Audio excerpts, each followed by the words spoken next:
With a little DIY skill and some help with heavy lifting, putting together your WD series horizontal vertical log splitter is simple and easy.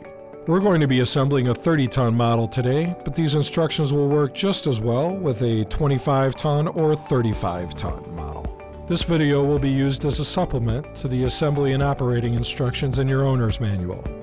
Please read and review all instructions before you begin. The first step will be to unpack the box.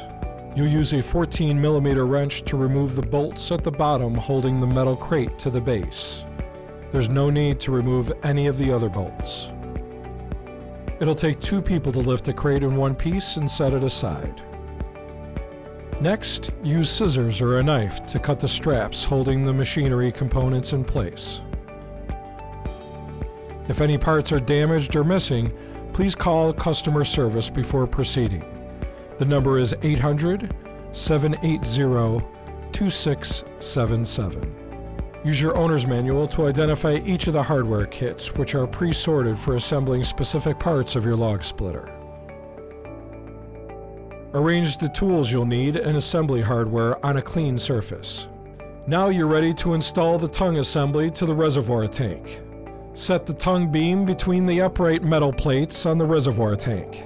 The M10 hardware kit that you'll use to attach the tongue assembly to the reservoir tank is found on the beam support bracket on the tank. Use a 16mm wrench for the bolts. After the flat washers are in place, use a 17mm wrench to tighten the lock nuts. Before installing the wheels, first set the reservoir tank off of the ground on blocks. The wheels slip into the axles easily. Secure them with the castle nuts from hardware kit number 2 using an adjustable wrench to seat the bearings. Insert the split pin into the slot of the castle nuts and the hole in the axle. After using needle nose pliers to bend the ends of the pin back against the castle nut, twist the dust cap onto the wheel and tap it into place using a rubber mallet. Your tires arrive pre-inflated, but check tire pressure prior to use. Tires should be inflated to 30 psi. Mounting the engine and pump assembly is easier than you'd think. The engine and pump assembly are already put together prior to shipment.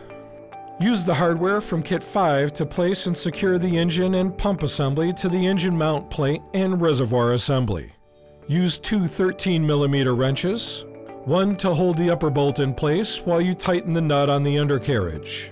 Now we're ready to upend the beam assembly. This is a 2-person operation.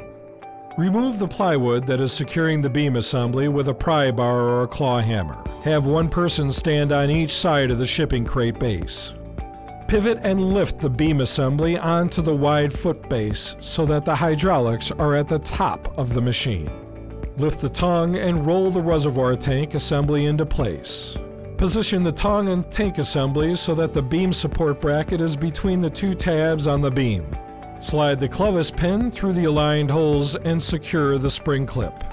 Connecting the hoses comes next. Attach the oil suction hose first, then tighten the hose clamp using a flathead screwdriver. After you've cut the straps securing the 2 hoses to the beam, hand thread the connectors matching the numbered labels to one another. For the oil return hose, make sure the O-ring sits inside the filling slot.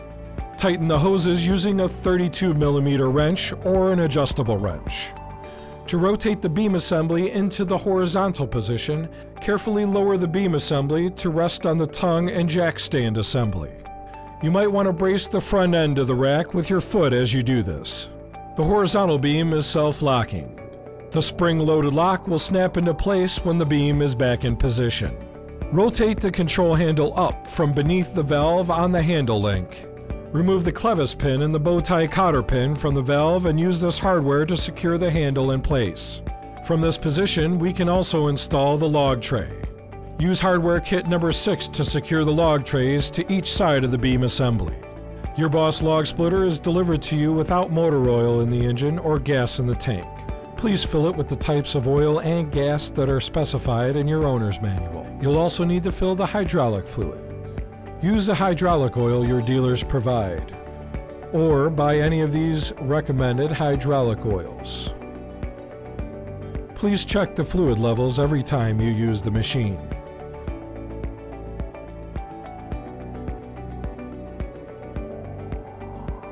Lubricate the beam with engine oil before your first use.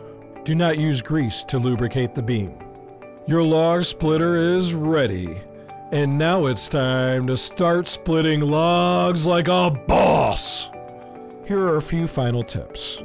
Always check the tightness and condition of the bolts, nuts, welds, clamps, hoses, and wedge. Number 2, ensure proper hydraulic levels in the tank and fill as needed. Number 3, make sure that the machine is on a stable, level surface. If you have questions while assembling or operating your Boss Industrial Log Splitter, our customer service department is here to help. Give us a call at 800-780-2677. Thank you, and enjoy splitting logs like a boss!